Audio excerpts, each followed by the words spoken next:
everyone, hello and welcome back to Open Minds on Air, the official podcast of the Open Minds Foundation. I am your co-host, Pierce Redman, and joining me on this month's episode is, of course, Jon Atack and our good friend Yuval Laor, who is on a couple, I think the first two episodes, and is, of course, a member of the Open Minds Foundation. Jon and Yuval, how are you guys? I'm good, thank you, Pierce. Good to be here. Very well, doing great. Excellent. So once again, if you are new to the Open Minds Foundation or to Open Minds on Air, you can find a lot of information by going to openmindsfoundation.org. And you can find the previous episodes. Of course, you can follow us on Twitter and Instagram and Facebook. And if anyone is interested, you can also go to my website, porkinspolicyreview.com, where there are tons of interviews with both Jon and Yuval. But anyway, on to this month's episode. We're going to be discussing the notion or the idea of brainwashing, and we're going to kind of use that a bit as a springboard for a larger topic of conversation. But Jon, you sent me an interesting article, I guess we can say. Yep. That let me just I'll bring it up right now. It's from the Conversation, which is a website, and we'll link up to this in the show notes. And the article is entitled "The Brainwashing Myth," and it was written by a very fascinating character, Rebecca Moore, who we will discuss a little bit, or we'll actually discuss quite a bit later on in the second half of the episode. As we go along. Yeah. Well, I don't know. We might discuss her right now, Right. Well, I mean, I'll lay out that this is obviously the idea of brainwashing. This is a controversial subject. And there is, a lot of misunderstanding about the term and stuff. And I've personally been fascinated by the concept of brainwashing, particularly how it relates to high control groups or cults and things of that nature. And it's something that definitely gets thrown around quite a lot these days. And I would say that, members of cults, political groups, religions, those are probably the top three where people will use the term brainwashed or brainwashing. And certainly we've seen that, in recent years with political elections and the sort of plethora of cult-related documentaries coming out. And the term brainwashing gets thrown around quite a bit. And this is discussed in Rebecca Moore's recent article. And I guess I'll lay out briefly, if people are unfamiliar with her. She is a professor of religious studies at San Diego State University. She's actually emeritus. She's a retired professor. Oh, yeah. Oh, yeah, you're right. I'm just pulling that up. Yeah. That's okay. And I forgive you this time. And she also writes about what she refers to as new religious movements, which we'll discuss that term as well. I mean, a speciality is the influence of Judaism upon Christianity at the beginning of the Christianity in the first century, and then on through to the Middle Ages. I haven't had time to read her papers, but it looks as if her work there is very interesting, I must say. Yeah, and Rebecca Moore is also might be a little bit more recognizable to people in the counter cult community, because she also runs the website Alternative Considerations of Jonestown and People's Temple, which is a website that is run through the San Diego State University. It's a website that I've actually frequented many, many times. I've long been fascinated with the People's Temple and Jim Jones and what actually went on within the organization and also down in Guyana. So, people might be familiar with that website, and while there's some issues with both Rebecca Moore and the website, it is good if you want like primary sources. There is quite a bit of research up on there, and while they have their biases, they have also published a lot of articles and research papers that are critical of many of the alternative considerations that Rebecca Moore and her husband have put forth. But let's get to her actual article, The Brainwashing Myth. because Rebecca Moore doesn't believe in the concept of brainwashing. She thinks that it's overused, that it's misleading, I suppose. She also doesn't like the word cult. She thinks that that's, more of a pejorative word that is used to attack groups or individuals that we don't like. And I think there is some truth to that. And, we've discussed the use of the term cult before. I mean, I think it works as a sort of a shorthand, but obviously there's a lot of gray areas within that. But, she lays out this whole reasoning that brainwashing there's no scientific proof of brainwashing, which is, I think, debatable. She goes into basically lays out her own, which she terms the 3 scientific, neutral, precise terms that can replace brainwashing, which she says the first one being conversion, the second conditioning, and then coercion. And that those 3 scientific, neutral, precise terms are really what's going on when we say that someone has been brainwashed or is under the influence of brainwashing techniques. And it sort of reminded me a little bit, in an earlier episode, the 3 of us were talking about ideas of like hypnosis and how, hypnosis and hypnotism can be kind of like a cliched notion. And it conjures up a certain image in people's heads that's not quite accurate. And I think the same is sort of true with brainwashing, where you say that and you have this sort of instantaneous image of like the Manchurian Candidate or something of that nature, something from pop culture. But that being said, is that Lawrence Harvey or Denzel Washington that you're getting the image of there? Yeah, I usually do. Which version of the Lawrence Harvey, obviously. Okay, good. I just wanted to be sure of that. Oh yeah, cool. Yeah, of course. Denzel Washington is a brilliant version, but that first film is really striking. Oh yeah. Oh no, of course, the John Frankenheimer movie is far superior, but Jonathan Demme's version is also quite good. So I encourage both of those. But that being said, I don't totally dismiss the concept of brainwashing, and I think there is, historical and some scientific evidence to suggest this. So I don't know. I guess I'll throw it to you guys. I mean, like I said, I had some issues with a lot of what Moore was talking about. I do think that the 3 things that she lays out are totally applicable. I think that when she talks about conversion, she talks about the idea that you don't plan for it; it just happens.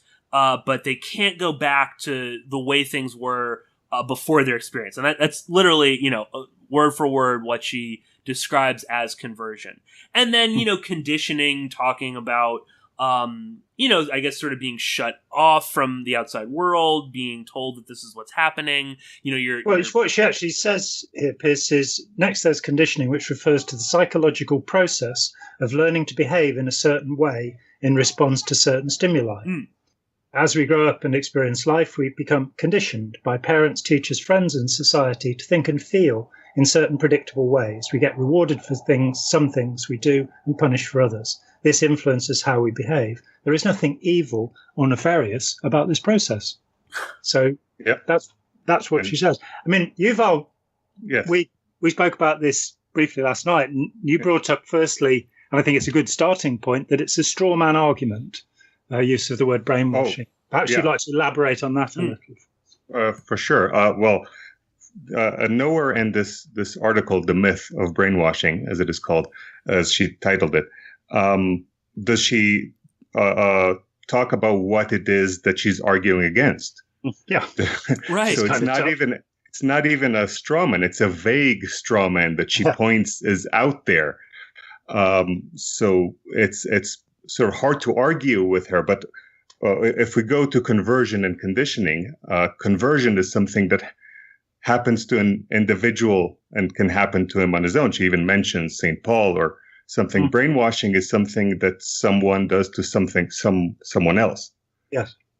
So it is just a different category, And there'd be a suggestion that conversion can happen, say, with John Wesley, that he would go out and preach and people would be converted. Yeah. And there was they're not brainwashed. They're not brainwashed. There's an active process there, which, of course... Yeah, you can convert someone.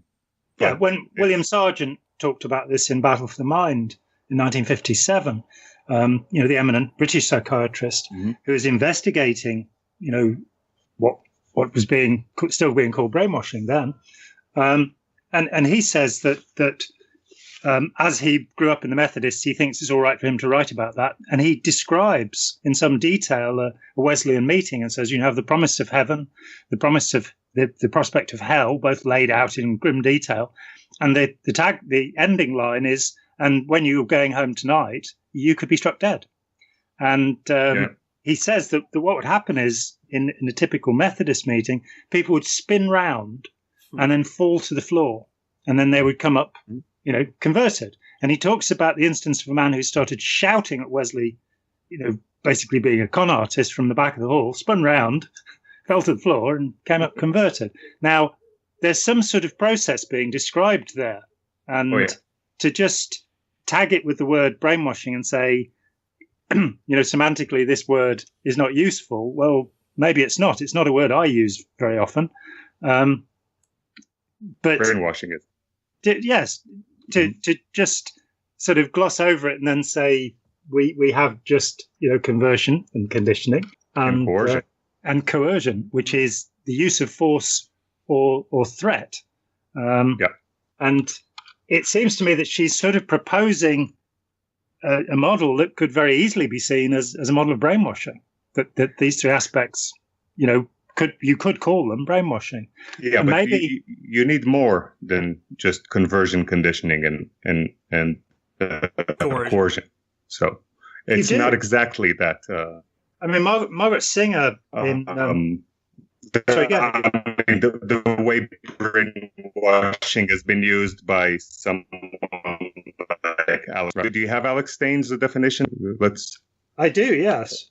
This is from, in her article, which is also, Rebecca Moore's article has also been published in the Independent newspaper, which is a national newspaper here this last week. But in the online version, she gives a link where the expression she uses is, many argue that people join cults. Well, the article she links to, actually only 3 people are talking about thought reform or brainwashing in them. One of them is, we have 2 of them are board members of ours. It's an article called Are You Susceptible to Brainwashing? Published on the 18th of February this year by CNN. And basically, Steve Hassan talks about mind control, doesn't mention brainwashing at all.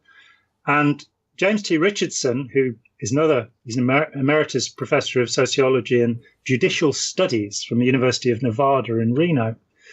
James T. Richardson is cited as saying that he doesn't like it because it defines the person as a passive object that has no will of their own, and it defines anyone with any apparent perceived influence over them as some kind of evil person manipulating them psychologically. However, the author of the reporter, Michael Needleman, says Richardson believes that there is often an element of choice on the person's part. Now, I'm not sure that anybody's denying this at any point. For me, the notion that's put forward is you either believe in zombies or you don't. So people are completely controlled, takeover, and zombified. Now, that's absolutely not my experience, having dealt with over 1,000 people who have been involved in high-demand groups. Let's be polite about it. And that's the straw man. The straw man argument is that brainwashing is turning people into robots, obedient zombies. And I don't think anybody ever claimed that. No, and indeed, when you look to Lifton, who has to be, a significant source of information on this, with Thought Reform and the Psychology of Totalism, his 1961 book, I believe he analysed 25 cases. He talked in great length to 25 people, 24 of whom had left the communist thought reform program or re-education program and decided they didn't believe a word of it. now they were gone from it. Only one among them, who was a priest, still believed that, his church was guilty and communism was a good idea, Maoism was a good idea. So she again complains in her article that this notion, she says, well, when people leave these groups, they don't retain the beliefs. Well, that's what the literature says, that there needs to be a reinforcing environment. Yeah. We might, at this point, bring in, she starts the article by saying that we would expect her to believe in brainwashing because two of her sisters were not only members of the People's Temple, who died in South America, in Guyana, in Jonestown in November 1978. Her sisters were not only members of the temple, they planned and helped to execute the White Night, when so many people were basically murdered, over 900 people, including 300 children who are killed. And so we might expect that she'd believe in brainwashing. And when I read that, I sort of went, well, I'd expect either that you'd believe strongly in it or strongly against it. I'd expect that you wouldn't have a nuanced point of view. And that proves to be true. She does not have a nuanced point of view. She doesn't tell us what it is she's talking about, and then tells us that it's a wrong perception. She goes on to later, say that her sisters, who Carolyn Layton and Annie Moore, who I'll just throw in. You were saying, John, they helped organize it. They were within the inner circle. You could not get more high ranking within the People's Temple than these two. Carolyn was Jim Jones's mistress and actually bore him a child. And Annie was his nurse, and she's so high up that she's alleged to have been the last person to die at Jonestown, and was administering him drugs. Annie wrote a memo, basically, laying out that a mass poisoning would be the best way if they had to, kill all 1,000 members that were down in Jonestown. So obviously, Rebecca Moore has a complicated relationship, I think, with all this. But later on in the article, she says that they weren't brainwashed, but that they were just true believers. I guess. And where's the difference? Yeah, exactly. Yeah. I don't know what. Right, that was my initial thought. Was wouldn't a real true believer, like Carolyn and Annie Moore? They had to be brainwashed. They believed that murdering 900 people, as you said, including 300 children, was good. This was like the right idea. If that's not someone that's, that seems more brainwashed than the person that, falls, that goes through conversion, conditioning, and coercion. Her sisters. And what is she saying? Is she saying that her sisters were born criminal psychopaths who wish to murder people? Yeah. Or that her family brought them up to be criminal psychopaths who murder people? Where did the influence come from that led them to this bizarre idea that they would, murder hundreds of children? Yeah. It seems that she has a sort of a button that she doesn't want her sister to be thought of as crazed cultists. That's one of the things she puts forward, or brainwashed fanatics. And I'm left struggling because within my understanding of Lifton's take on thought reform, the final point of that is dispensing of existence. That somebody who's been through this process, at the end of it, they'll be willing to kill other people. So if they don't represent, what brainwashing would be, who does? Yeah. And that brings us to a pretty essential idea. We tend to use, at Open Minds, we tend to use the term undue influence as a more neutral way of expressing this. We use it because it's a legal term that's existed for hundreds of years. It normally applies to financial transactions that somebody has been conned or gulled in some way, and they can go to law and say that the contract was unfair. Particularly happens with wills, that somebody was in some way psychologically coerced into signing over all their money to somebody after they died. So it's a very established, robust legal term with hundreds of cases around the world supporting it. The word undue becomes difficult. Undue influence just means too much or excessive. What Rebecca Moore is suggesting is that there can never be excessive influence. That, we make our minds up no matter what the pressures. So I would start with a loaded gun to your head and somebody telling you to do something. Would that be excessive influence? Well, contract law recognizes that if you sign a contract when you're drunk, drugged, or threatened, it's not a valid contract. There has been undue influence. It's not binding. It's not binding. So is she also suggesting that there's no such defense as diminished responsibility? Because, again, there are thousands of cases where people, because of the pressures upon them, committed acts that they would not normally have committed.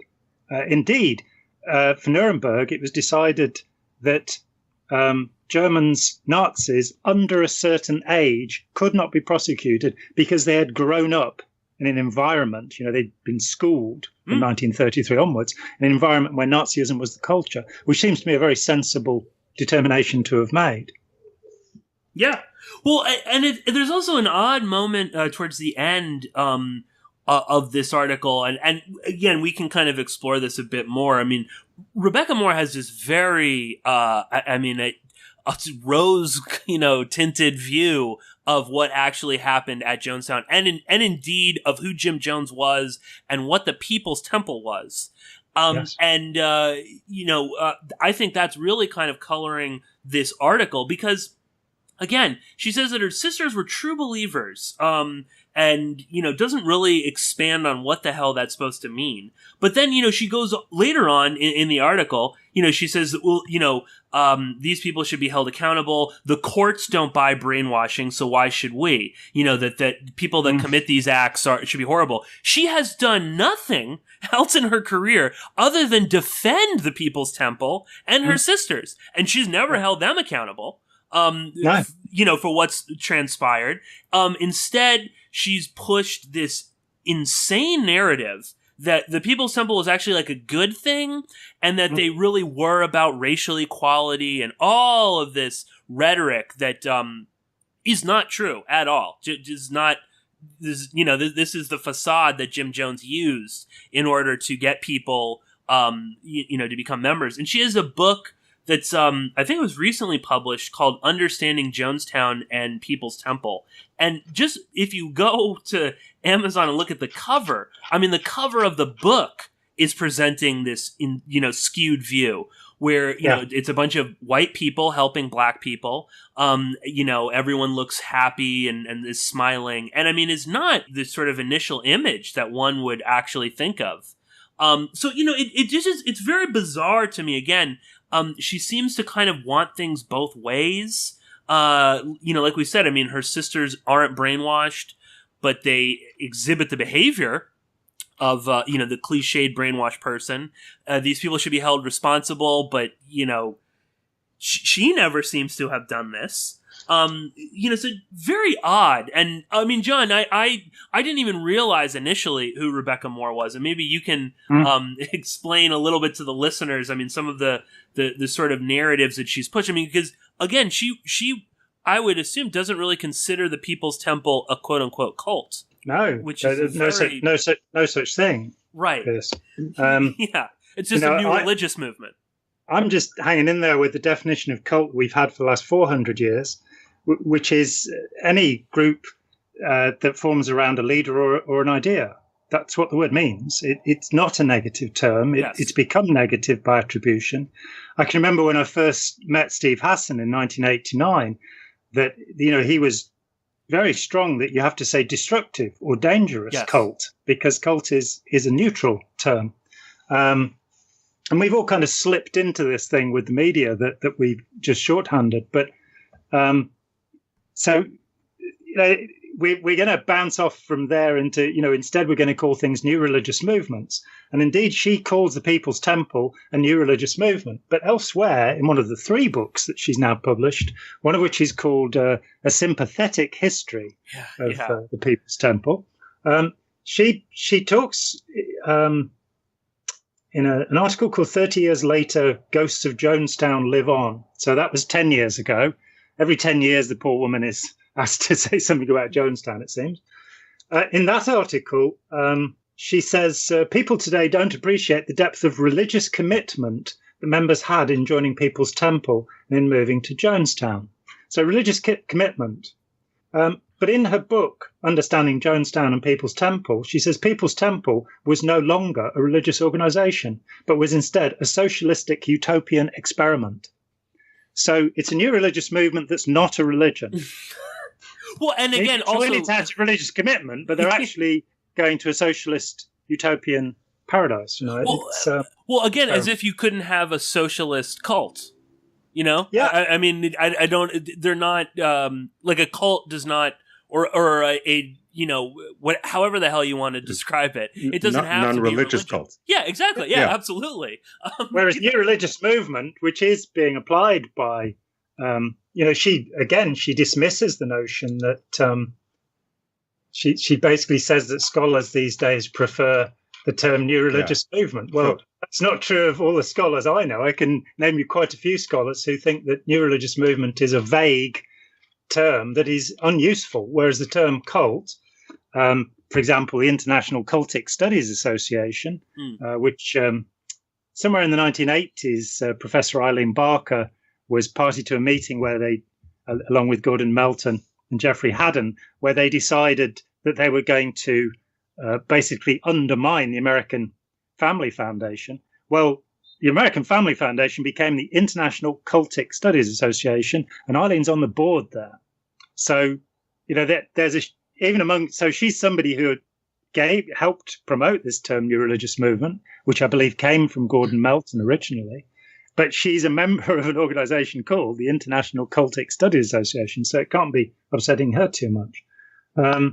But first of all, I want to say that some cults are not new or religious, and some new religious movements are not cults. So absolutely, and we're also getting the term minority religion being used.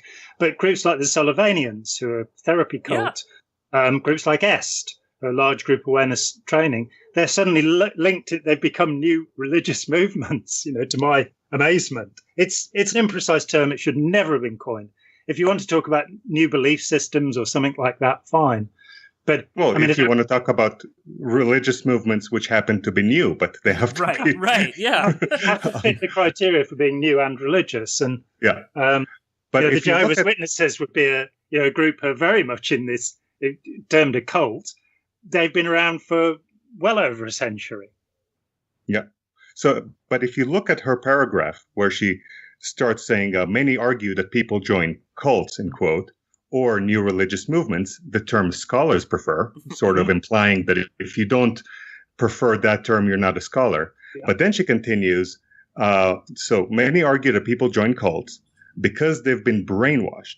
So you first are brainwashed and then you are joined into a cult, according to her. And then she goes, the thinking goes that they've undergone some sort of programming that allows others to manipulate them against their will. So first, you need to undergo this programming that allows you to be manipulated, which is a pretty bizarre way to think about it. Yeah, you're brainwashed, so you join, and then you undergo a program that will allow you to be brainwashed. Right. So there's inherent incoherencies in what she's talking about here, or at least as they're seen in that paragraph. I don't know. Well, that's throughout this entire article and throughout much of her own research into the People's Temple.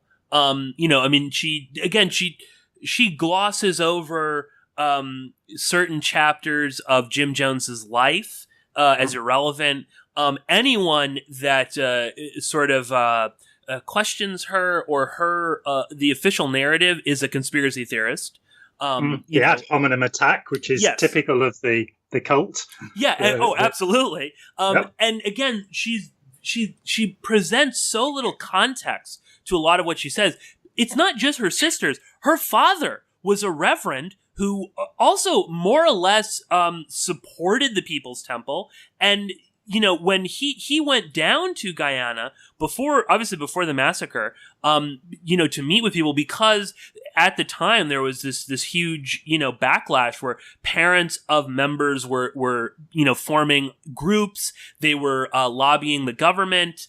They wanted answers about what was going on. And, her father went down there and gave this glowing image of Jonestown, and even lied in his own report. I mean, he said stuff that he knew was sort of an exaggeration. Like, he said all of the places had running water. Well, he didn't really know that, but that's what they told him, and he never really bothered to look. And then the People's Temple used his own report as promotional material to get more people to come down there. So, she's a very, and I don't quite understand why Rebecca Moore has gone to these lengths to present Jim Jones and the People's Temple as this sort of benevolent socialist organization that wanted, believed in helping, the working man and minority rights and all these things, and then killed 900 people. I don't, again, unless her sisters were, like you said, John, complete psychopaths from birth, that were always destined to do this. And everybody else there wanted to die, apparently. Yeah. Even though we know from the accounts of that we have that there were people who very definitely didn't, and there were people who are trying to escape. And it's worth sort of putting in there that she's sort of saying that, this is a utopian experiment. Well, there are armed guards making sure you couldn't leave. How many utopian places have armed guards to keep you locked in? Well, of course, Scientology's headquarters at Gilman Hot Springs, but and there's horrific accounts of what happened there way before they committed suicide. Yeah. And the people were enslaved. They signed over all of their assets to Jim Jones, and they signed over any wages they earned externally. They did exactly what they were told. There's a very good piece called Jim Jones Tenured Apologist. Yes, a wonderful article. A very well-written piece by a journalist called Daniel Flynn. And he's reviewing Understanding Jonestown and People's Temple, which was back in 2010, apparently. And he says, she says people say it's like a concentration camp. And he's sort of, well, why is it not? He says, armed guards, confiscation of passports, drugging of malcontents, incessant loudspeaker harangues, torture, public browbeating sessions, food rationing, and ultimately a survival rate below that of Auschwitz surely made Jonestown a concentration camp. Flynn also points out a very bizarre way that she addresses people that are critical of Jonestown and the People's Temple. She calls them apostates and defectors. Defectors, which is, I mean, what an insane way to.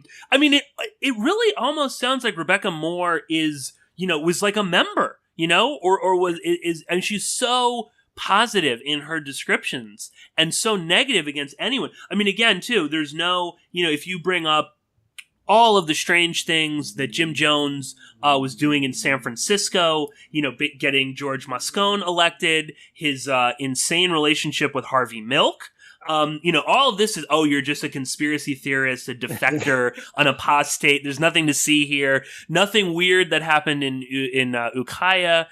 She doesn't like anyone talking about whatever Jones was doing in South America. When he was meeting with all sorts of interesting characters down there.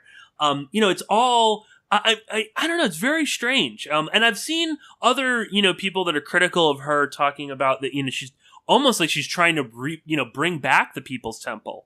And yet above Jim Jones' throne at Jonestown, Santayana is quoted, "Those who fail to learn the lessons of history are doomed to repeat them." And, here she is, 3 books in. You said, basically, why is she doing this? And I would say that from a psychological perspective, this is somebody who underwent a tremendous trauma. And imagine the guilt. As you say, her father was guilty of promoting this thing. Her sisters were involved actually in the killing. So it would seem to me that avoiding the subject and fighting in this way for all of these years might simply be a way of not having to experience that trauma, not having to accept. And to rationalize it. It's just a form of rationalization. To make an intellectual construction devoid of emotion, to get away from the awful feelings that have to go with that.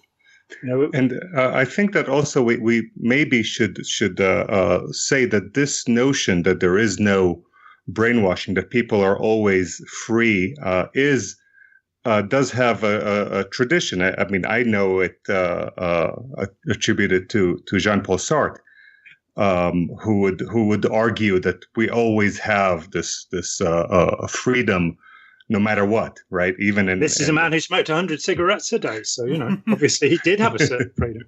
Well, he had the freedom to refuse a Nobel Prize. So yeah, and wrote a book called Nausea, which I unfortunately read when I was about 15. It was very off-putting.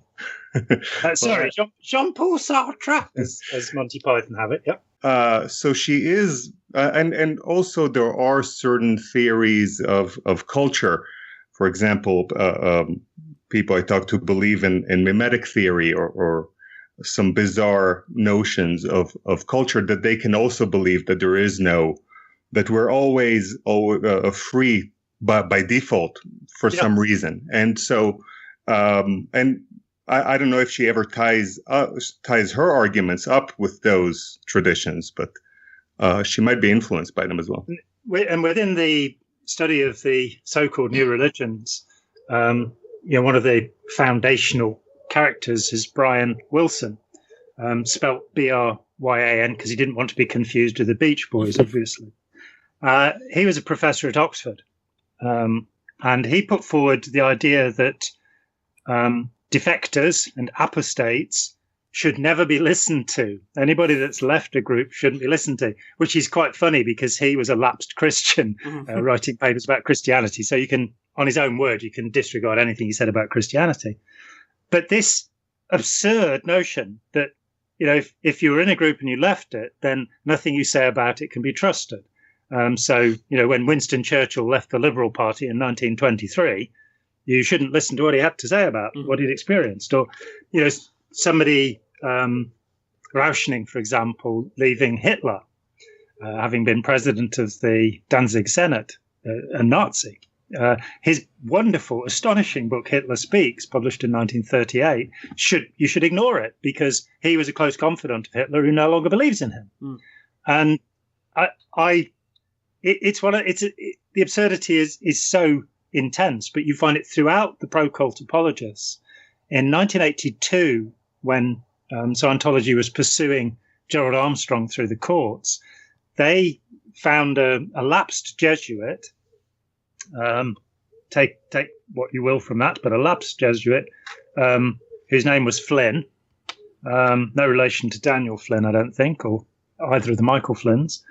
And he basically gave them this word apostate, that they could now call anybody who left Scientology an apostate. And I remember the strange feeling that I had when I first saw this around about 1984, when this word being used, because as a member of the group, I'd never considered myself a member of a religion anyway. There are no forms of worship, so why would I be an apostate? And it gradually dawned on me that there is actually, if you like, a conspiracy.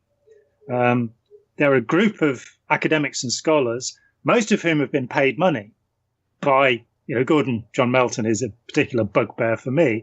He's been paid by Witness Lee, by Aum Shinrikyo, by Scientology, and by the Children of God. So he's defended, a group that molested children on a daily basis as a matter of policy, the Children of God.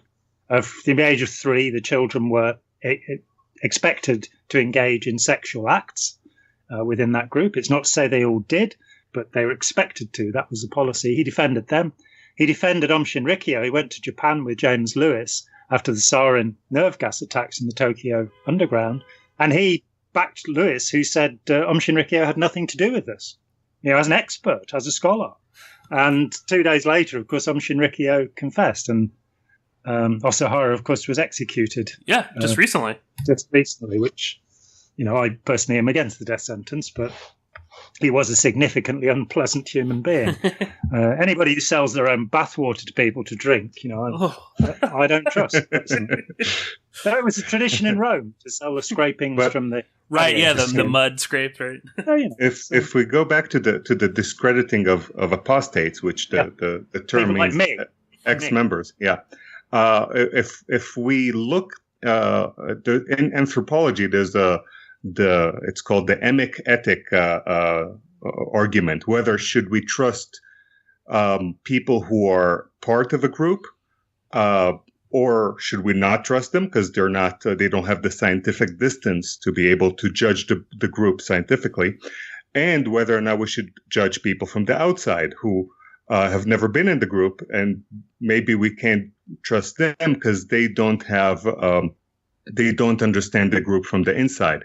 And people who are in and left are sort of, they bridge, they now have the distance to be able to look at things from the outside, but they do remember what it was like on the inside. And so I think that not only are ex-members, I think that and of course there are some cases where ex-members do have a distorted view because of their involvement, but I think they're completely in value. I think they're extremely important in understanding any group to ex-members. I couldn't agree more. One of the things that surprised me, because I spent however many years, 7 years, assembling material about Scientology and interviewing former members, and in the end, when I counted, I'd taken books, articles, testimony, or my own interviews, or published interviews with 150 former members of Scientology, and that's quite a few people. And what surprised me all the way along was how close the accounts were, because I'd expected variation. I'd expected there'd be embittered people who'd be, making it sound worse, and there'd be people who were still besotted who'd be making it sound better. But there was some of that. But it was so trivial in comparison to what I was actually being told. I tried to get two sources for any piece of information, so that I could check it that way, and preferably documentary sources, documented sources. But it surprised me at how accurate those stories were, and that the coloration seemed to be quite minimal, really. That people told me the same story. So. The one I remember that was conflictual, the only conflictual story in researching the whole book, where two people told me that they'd been at Hubbard's St. Hill in the south of England, and there was a guy that came in from the town, because St. Hill is 4 miles outside of East Grinstead. It's a place of, there are about 5 houses there. It's a hamlet, tiny little place.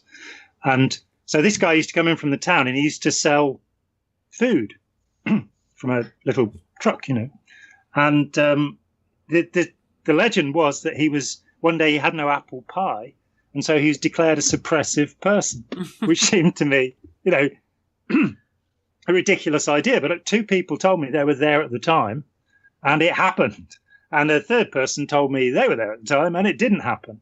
But other than that, while there were, slight nuances in the tales I was told, they were only ever nuances. So I found, from experience of 150 sources, that actually former members, can give very accurate accounts. Yeah. Yeah, and I think that's, always the case. Going back a little bit to what, Moore is, positing in this article. And I'll throw it to you guys. I mean, then, does brainwashing exist? Is this something that, can happen? Because again, like I said, while I understand where she's coming from, I mean, first off, the 3 things that she lays out, I mean, I guess that is brainwashing in some ways. Those are influence. Those are ways to influence people, but not brainwashing is a specific kind of way to influence people. Mm. I think there's quite a long answer to this, and I'm happy to bore the wits out of you with it. And that is that, let's start with the term brainwashing. It comes from the Chinese term Hsinao, which is usually rendered in English as HSENAO, Hsinao.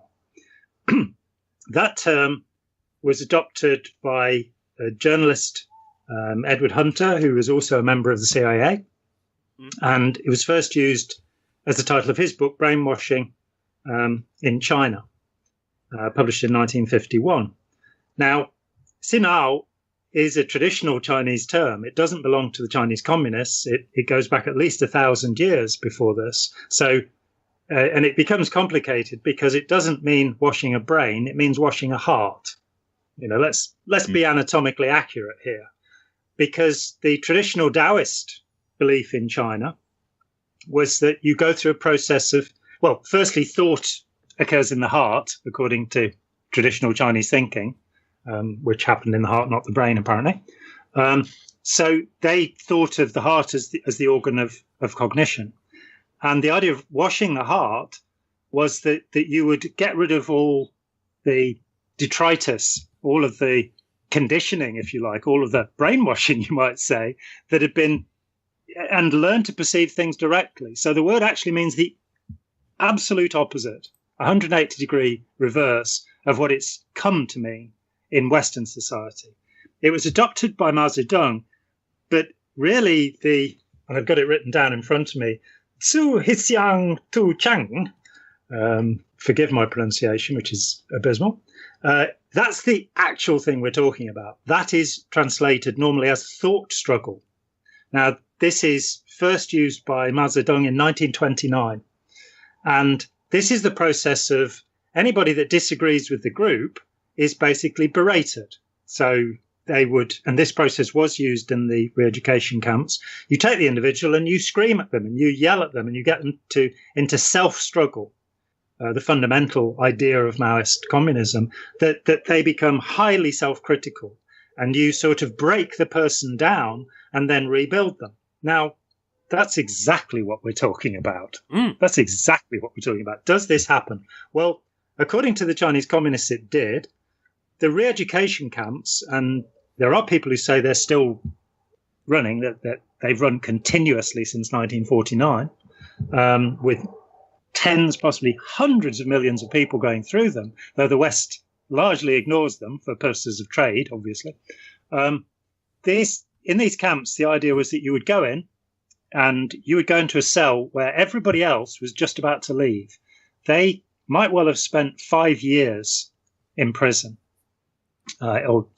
Prison, thought reform camp, a re-education camp. And they weren't going to get out until they broke you, until they got you through the first stage. So you've got 7 or 8 people in there. The conditions were appalling. People were, brainwashing wasn't a form of psychological coercion. It was a form of physical and psychological coercion. It included torture. It included shackling. It included starvation. It included beatings. So if that's what we're talking about by his Sinao, then yes, it did happen.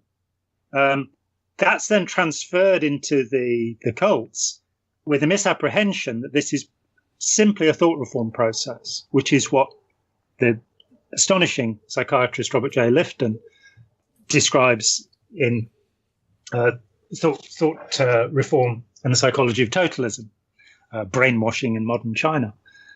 That he observed that there are 8 categories that you could look at this through. So, for example, loaded language. When Margaret Singer talks about brainwashing, she talks about the manipulation of psychological and social factors. People's attitudes can indeed be changed, she says. Now, how far do we have to go from this conditioning idea that Rebecca Moore is putting forward? If you are lied to, if you are duped, if there is a hidden agenda, if when you join the group you're told it's going to be a religious commitment or a utopian socialist experiment, whichever one she's going with this week, then how is it proper if you were told that this is what you're doing, but what you're actually doing is you're going to be sleep deprived, food deprived, locked up, browbeaten, beaten, abused and humiliated? Why wouldn't that process have some relevance to her. That it's completely beyond me. If we then, Yuval, towards the start, you referenced Alexandra Stein, who is one of, along with Steve Hassan, the two people who are listed by Rebecca Moore as many argue that brainwashing happens. That's the only reference she gives us. Well, Alex, again, in the article, that article doesn't mention brainwashing, but in her excellent book, Terror, Love and Brainwashing, Attachment in Cults and Totalitarian Systems, this is how Alex defines the word. Brainwashing refers to the overall process set in motion by the leader, operating within the closed structure supported by the total ideology. There are several alternative terms scholars have used to name the process: coercive persuasion, which is Schein, Edgar Schein in the 1950s, thought reform, Lifton in 1961, resocialization, Berger and Luckman, total conversion, Lofland, mind control, Singer and Hassan, or more recently by Lalich, bounded choice. All these thinkers describe variants of the same essential process, the alternation of love and fear within an isolating environment, resulting in a dissociated, loyal, and deployable follower who can now be instructed to act in the interests of the leader rather than in his or her own survival interests. Now, Yuval will pick up on the point of isolation, but also the love. I think that we need to mention that as well. Go for it. Do that right. So you talked about all the horrible things that happen to people in those Chinese thought reform camps, and I would add we have evidence of brainwashing in the Soviet show trials in the 30s. The purges. And particularly Cardinal Mezentki presented a problem that a prince of the church, and that is an actual title that he held, he was the primate in Hungary, went on the stand and basically admitted to all sorts of things he couldn't possibly have done, as so many of the as the show trials in the 30s. Stalin, you referred me to the Armando Iannucci film Death of Stalin, where we find Michael Palin absolutely superb as Molotov, basically arguing that Stalin's last death list should be, it was the leader's wish and it should be done, even when he's told that he's on it. And so there is no such thing as brainwashing. People make their own decisions. But so the love that is mentioned by Stein, and it doesn't require that much. It's a lot more fear than love. But and we see this also in the accounts of what is called the Stockholm syndrome. That with that kind of under torture, with very little love, people can become infatuated with the little love that they get. So if you're in a Chinese thought reform camp and a regular person would think, well, Chinese communism is torturing me, why should I like them? Obviously, I should dislike them. One of them offers you a cigarette. Yes, but in that situation, because you are you become desperate that any little love that you get from anywhere, you can try to latch onto it, and you can become psychologically infatuated with it in some way or another. And that is where the brainwashing happens. So the brainwashing, on the face of it, you would think that if someone is causing you a lot of fear and torturing you, you would not like them. But we have this paradox that actually sometimes you do like them. And I can give an example from a friend of mine is a Palestinian who was tortured by Israel horrifically, and I won't give the details because they're very, very disturbing. Yes. But normally, if he would, he would be sleep deprived and stress position, but he would have white noise or repetitive techno music going on for days on end. But every once in a while, someone who was guarding him would put music of this Israeli singer. Now, this is actually similar to what you see in the movie The Clockwork Orange. But in The Clockwork Orange, the person who's being tortured with the background of Beethoven's Ninth Symphony develops an aversion to it, and that is the regular conditioning, what you would think that would happen. But what actually happened to my friend is that he became a gigantic fan of that singer. He can you'll either believe in brainwashing. Sorry, Yuval, go ahead. He can sing along to songs that he doesn't in a language that he does not understand at all, and he listens to it today. So you'd either think that your sisters had been brainwashed, or the very opposite. Those are the only choices. After you've been traumatized, in this case, in the most extreme way possible. Yeah. So if we go to the Patty Hearst, she's the poster boy of the Stockholm syndrome or Stockholm syndrome. Let's be gender neutral here. She's the poster child. Poster child. That's right. And her story that she gets kidnapped and by Symbionese Liberation Army. There you go, Symbionese Liberation Army, and an eight-member army. And she gets locked in a closet for a week, right? Is that? That's what she says. Yeah, where she claimed she was raped. Okay. Yeah. And after that, she joins the group, and I think was it a month later, or even less than a month later, she's photographed as participating in robbing a bank with them, right? She was a member for 18 months. In fact, by the end of that time, she was the leader of the SLA. Tatiana. Tatiana. She was involved in a bank robbery, and she also fired shots which could have hit passers-by to protect other members of the SLA as they were escaping. I was entranced by Jeffrey Toobin's book. I mean, one of the things I love about the field we work in is that we don't have to agree with everybody. So I veer towards the idea that Patty Hearst probably should still be in prison. Yeah, well, but having a huge amount of money may have changed that. But certainly her, and of course she had Robert J. Lifton testified for her, Louis Jolyon West, who was a friend of mine. And I've been criticised because he's meant to have been involved with all sorts of terrible conspiracies, Pierce tells me. But he testified on behalf of Patty Hearst. I've read what he had to say, and I disagree. I think that Patty Hearst fooled them. Her published account of what happened to her is not true.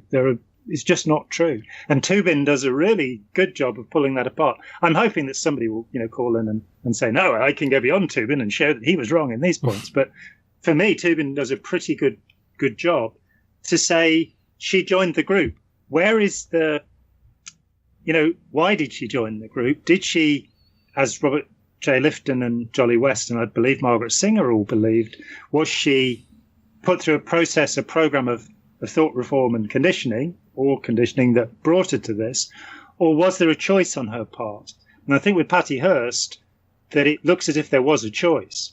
But I've talked with lots of people, hundreds of people over the years, where the process was so natural. Again, there's this idea of some sudden snapping where a person 1 minute is perfectly rational and the next minute they're a zombie. I've not seen that. I'm not saying it doesn't happen, but of the 1,000 or so people I've spoken with, nobody's offered me that.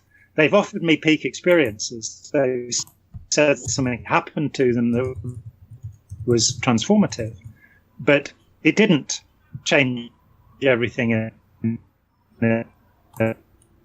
a flash. I've largely dealt with ex-Scientologists who don't go through the sort of born-again experience that charismatics or evangelicals will often have been through.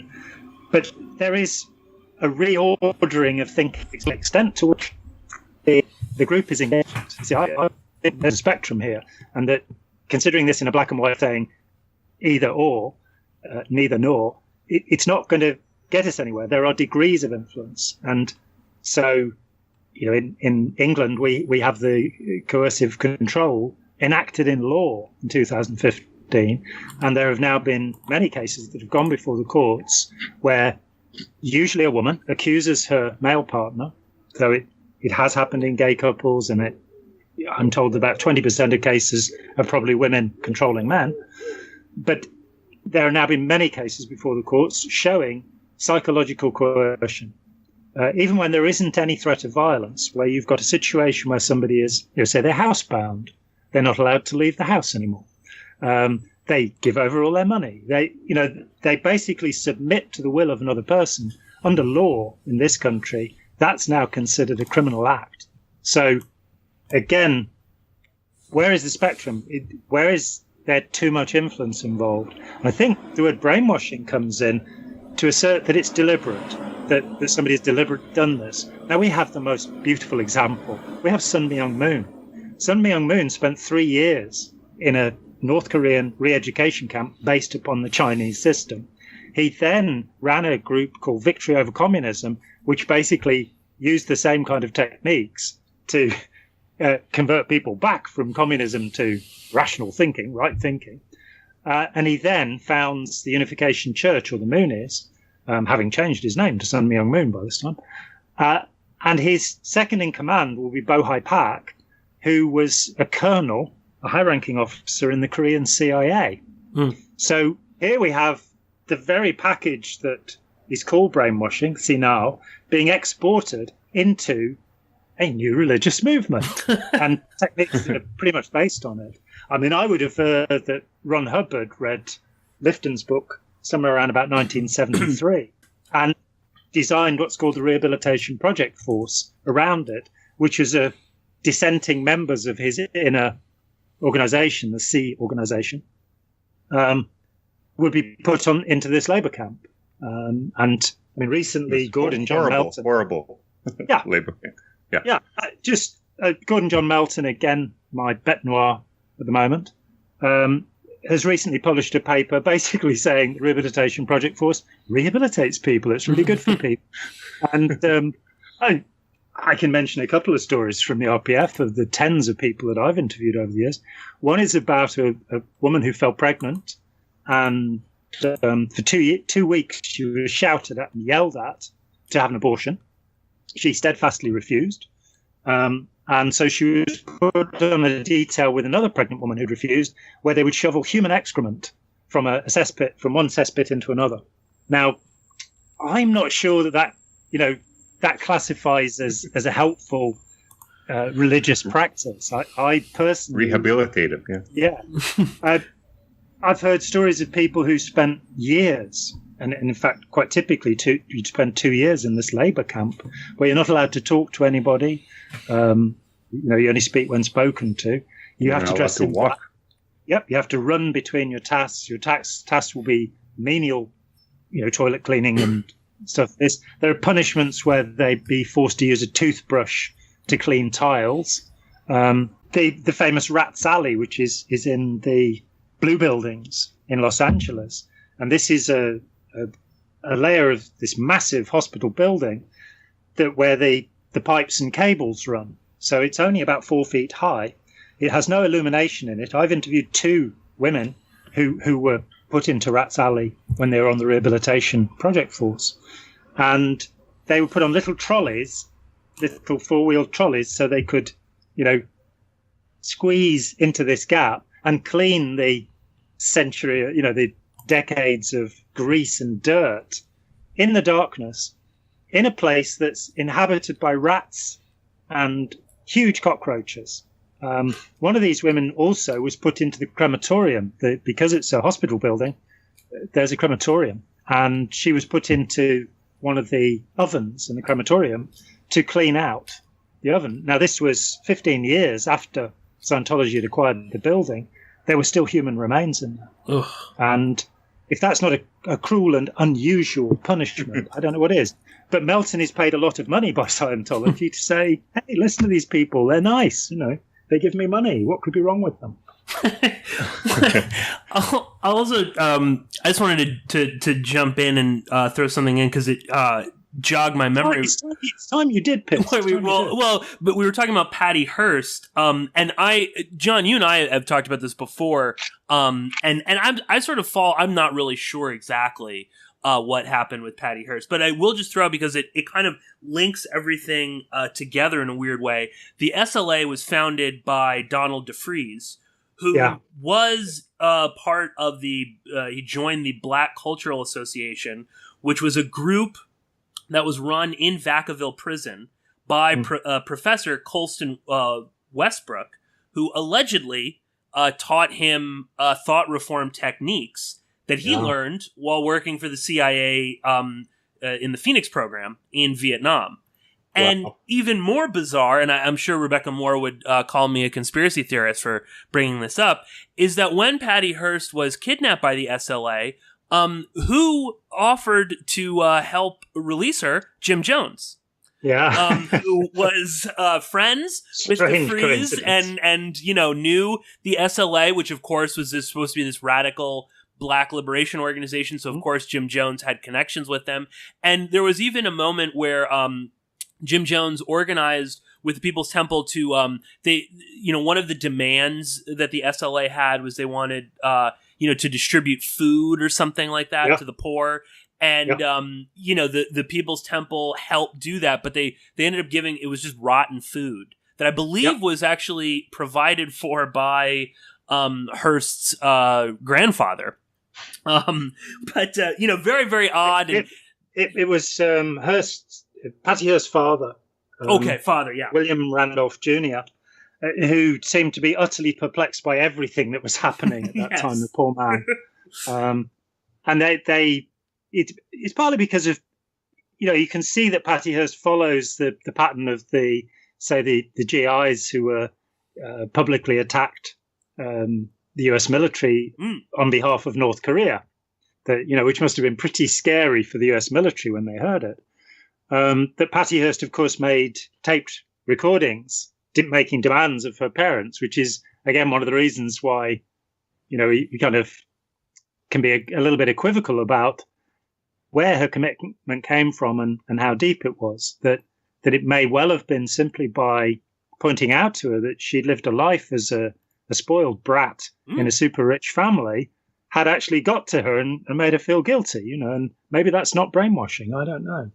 Yeah, well, I think that I keep kind of going over that in my head. It's like, well, is this brainwashing? Is this not? And I think, something to keep in mind too is that in my opinion, I don't think that brainwashing necessarily means zombie-like obedience. It's not like a Sirhan. And I think that people that are suffering from these techniques are also capable of feeling guilty, of feeling shame, of second-guessing themselves. We talked on the last episode, Jon, we talked about people that are involved in gangs, which are certainly, they are brainwashed to an extent, to complete obedience to the Bloods or the Crips or Latin Kings or, Aryan Brotherhood or whatnot. That doesn't mean that they don't, feel apprehensive about what they're doing.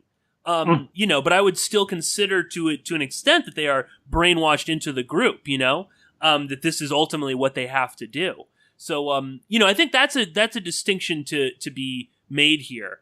Because again, the sort of, let me snap my finger or, Manchurian Candidate play cards and you're going to go and kill the president. Ace of Spades. Yeah, that's the Queen of Hearts. Queen of Hearts. Yeah. Sorry, I'm thinking about Motorhead, which is obviously a completely different thing. Well, let me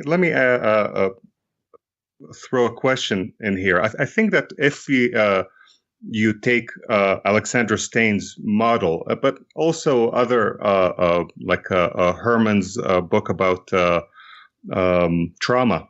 Yep. It seems that one of the characteristics of brainwashing might be, and I'm not sure if this is necessary or not, is that the worse the abuse is, the less likely the person would leave. So you have this reversal where you would think that the more a person is abused, for example, by his gang, by his cult, the more likely he is to leave, right? People people who believe that humans are rational would think that the rational thing to do is, if you're abused, is to leave. But we do know that there are situations, and we see this also with domestic violence, that the worse the abuse is, the harder it is to leave. And would you think that is a hallmark of brainwashing? Is that typical of brainwashing? No, you go ahead, Jon. It's certainly some. I tend to agree with you, but because I'm so uncomfortable with the word brainwashing, that it seems to me that there can be two forms of undue influence, and one of them is just random. It's just you're with somebody who's a predatory person, and it's the horrible way they behave. Is the horrible way they behave, and that will create an excess of influence. The other is where you're dealing with a predatory person who's studied, and they're using a systematic program. Yeah, well, they either studied or they're imitating someone else who did study. So, but if you take something, like Scientology, which of course is the thing I know about, you have over 2,000 procedures called auditing procedures in Scientology, all of which are aimed at behavioral transformation. That is what you're told. So there's no argument about, do they transform behavior? Yes, they do. Is that their intention? Is it systematic? Yes, it is. The argument is, do they actually achieve their aim, which is to make you more self-determined? That's what Scientology claims you'll be. Or do they make you less self-determined? So there's a simple test. If you ask a Scientologist, you give them 20 statements made by L. Ron Hubbard and see how many they disagree with. Now, if they agree with all 20 of them, then you might be looking at a place where there is no self-determination left.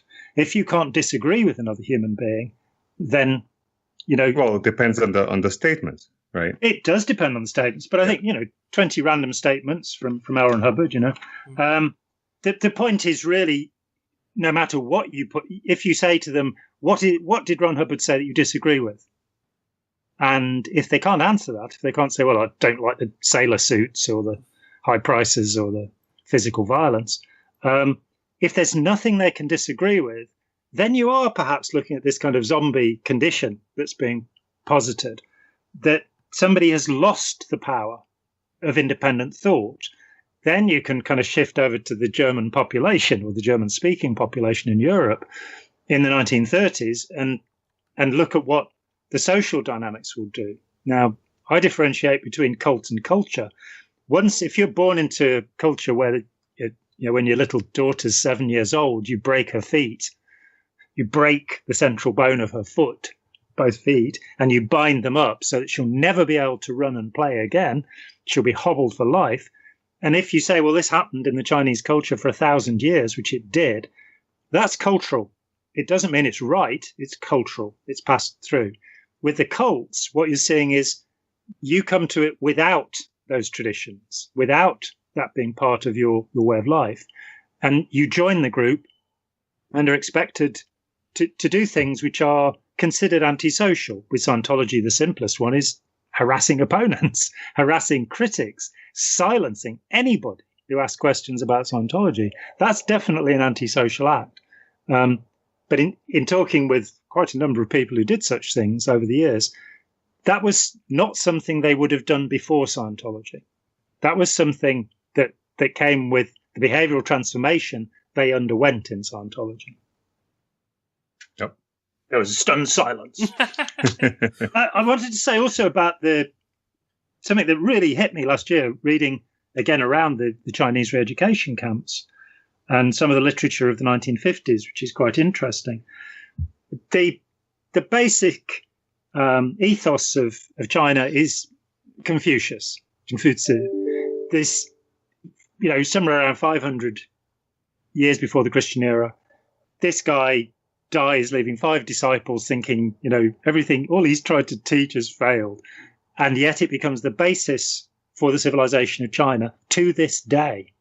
And his idea is everything is a family. Much more so than we see in the West, the individualism in the West. Everything is a family. What the thought reform camps were seeking to do was to transfer that loyalty from the family to the party. And again, Molotov in The Death of Stalin, arguing that he should be killed because it was Stalin's wish. The dedication, fervor, indeed, which takes us into your bailiwick, Yuval. Yeah. Fervor is devoted towards the leader, towards the beliefs, and towards the membership, to the exclusion of all else. In often fairly antisocial situations, Rebecca Moore would presumably defend the Order of the Solar Temple or Heaven's Gate. These other groups that have, lapsed into self-destruction at some point. I think that those are abnormal situations and that we should be very careful in studying them because they have occurred so frequently. Human beings have so frequently performed antisocial and self-destructive acts that we need to understand them better. And they've done so out of obedience, not out of malice. Yes, and not out of preference, not out of, they've reasoned their way through to it. The best thing to do is to kill their children because, I'm not really sure why, actually, but probably be the best thing to do. Because Jim says it's the best thing to do, and Jim knows, Yeah. And it also brings us to the point of, the other end of this, which is that what we would like to see at Open Minds and what we work towards is autonomy. If, I believe that any form of counselling that takes away people's autonomy or reduces their autonomy, makes them more dependent upon the counsellor or upon some teaching, is not counselling. It's enslavement. And what we'd like to see is for people to be able to think for themselves, to disagree, agreeably, hopefully, but to, be able to think about stuff and say, well, no, I don't actually agree with that.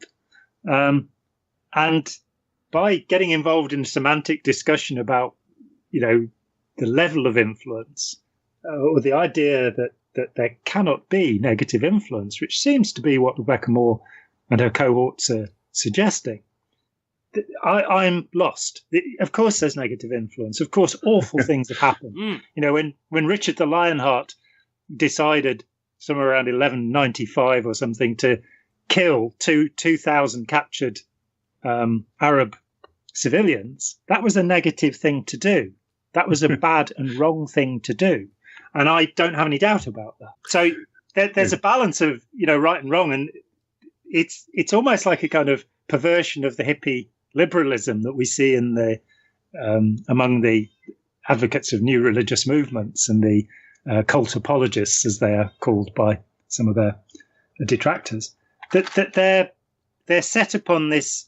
Everybody makes their own mind up. There is perfect free will, which is a religious, not a scientific idea, because which takes us into the other aspect of this, which is she's suggesting that there's no science to support the idea of brainwashing. Well, she might be directed towards a book called Brainwashing, The Science of Thought Control, which is written by Kathleen Taylor, who happens to be a professor of neurology. Which is not a bad book at all. Yeah, and she's at the University of Oxford, so she's at one of the world's top universities. She's has a chair in neurology, and she is writing very much about the science of this, not the social science, not the, the work that we refer to with Zimbardo and Milgram and Ash and Muzaffar Sharif and what have you. She is referring to the processes in the brain, and that there has, in fact, been more and more work that supports the idea that you can access different parts of the brain. So there was a study published last year about hypnosis, which said that during altered states, trance states, different parts of the brain are active than during the quiet process of cognition.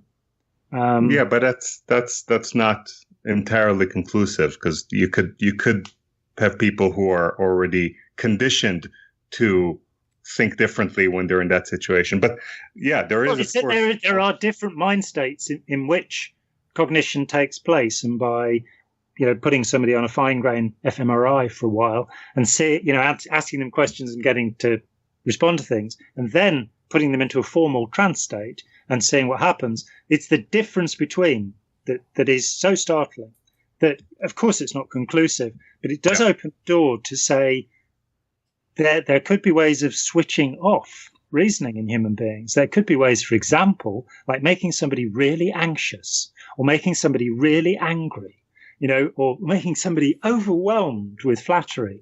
In fact, pretty much the classic things that are talked about when we talk about overwhelming another person's reasoning. Alternate between the flattery and the anxious.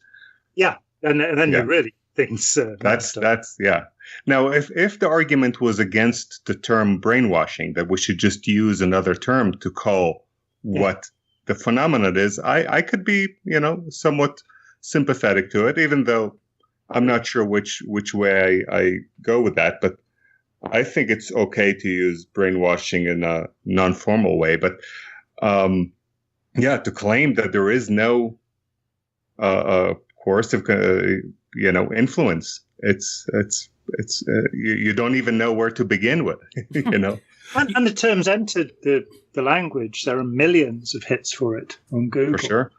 And as Margaret Singer said, it commonly, when you say, "Oh, you've been brainwashed," you mean you've been tricked. It means you've been conned. And sometimes it's used as a thought-terminating cliche, which is another Lifton term. The Lifton term in analyzing brainwashing, yeah. I find it too. You mentioned before, John, that having these sort of semantic arguments, which is clearly what Rebecca Moore is doing, and I guess we're a little guilty of it as well. But it almost seems know what you're talking about, Pierce. It almost seems like it irrelevant when you're talking about something like the People's Temple killing over 900 people. Who really cares if they were, full-on zombie brainwashed, or if it's a cult or not? I've seen a lot of people, throw out terms, like when you're discussing something like, say, like Scientology, and it's like, no, it's not really a cult, it's this, it's that, it's a religion. It's a religion. As if that was a good idea, right. The Thuggies were a religion, and they murdered people as part of their practice. Well, and that's that's the thing. It's like and that brings us to loaded language in the Lifton model, doesn't it? So exactly. And it's sort of it doesn't really matter. Maybe this group is a new religious movement, but if they're damaging their own members physically, mentally, financially, who really cares? You know what I mean? Those terms, it doesn't really matter, to me at least, on what phrase we're using. If they're destroying people's lives, then they're destroying people's lives. You can be life-affirming or life-denying, as Eric Fromm put it. And where a group becomes life-denying, then it is dangerous for human beings to be involved in it, because it will deny their lives and make them deny the lives of others. Right. And to Rebecca Moore's point, maybe the People's Temple was a socialist utopia, but when 900 people are murdered, I think that the utopia is sort of thrown out the window. And it doesn't really matter what they were trying to accomplish or what they did accomplish. And what did it have to do with socialism when you've got one man utterly in charge? Well, exactly. And it's also sort of like, it's kind of like, even if they did do some good, you can't really erase the 900 people murdered. Again, I think the semantic arguments is loaded language. This is perfect for both cult leaders and cult apologists. And of course, having people debate these things, you kind of lose sight of the larger issue here. A lot of the topics that we've been discussing on today's show. So I think this is a good place to leave this month's episode. So I wanted to thank Jon Atack and Yuval Laor for joining me. I also just wanted to mention that we, at the moment, we're probably only going to be able to produce, you'll have at least one episode a month. And that is a promise. And if we can do more, then we certainly will. And we are looking to expand Open Minds on Air. If you are interested in learning more about the Open Minds Foundation, you can go to openmindsfoundation.org. And you can find previous episodes there. Of course, you can follow us on Twitter, Instagram, and Facebook. I highly encourage everyone to check out the old episodes. And you can find my work by going to porkinspolicyreview.com. So, Jon Atack and Yuval Laor, thank you so much for joining me.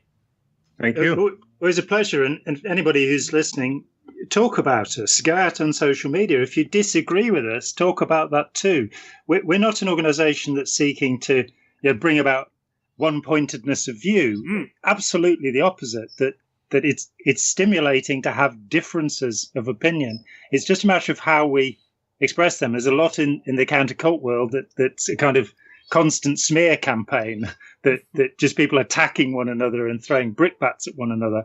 We're not interested in doing that. But if you have something to contribute, you have something to say, speak out, say something about it, and contact us if you want to be interviewed. If you feel that you'd like to express your thoughts more fully. I'm sure Pierce would be willing to interrogate you. Oh yeah, absolutely. Within an inch of your life, Yeah, no, absolutely. No, but yeah, please do reach out to us. You can email me if you have questions that you want us to address on the Open Minds Foundation. You can email me at porkinspolicy@gmail.com. So that's one way, and you can also you can send us a tweet.